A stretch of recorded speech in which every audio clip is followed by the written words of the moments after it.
John, we asked the Sarpy County Sheriff investigators to add up the manpower that was used there this morning. Altogether, at least 20 officers.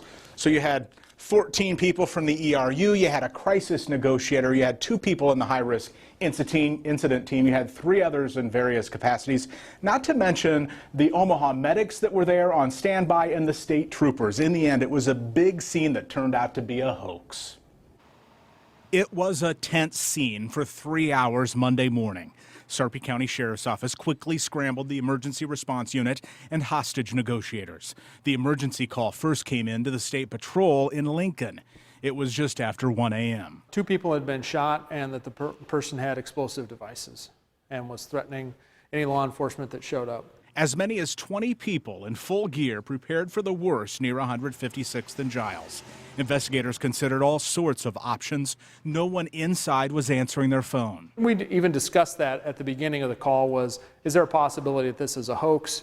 But we erred on the side of caution for the people in the house and for the people in the neighborhood, and we didn't feel like we could just ignore the situation. I'd be scary to wake up to a bunch of people with guns drawn, I know that. The commotion outside woke up Scott Madsen and other neighbors. After close to 3 hours, the teams made a limited entry into the home. Everyone was alive. No one had been shot. Investigators tell me the family didn't know what was going on. They were just sleeping inside, and in the end were understanding. There's a lot of things that go into it. It's not just a joke.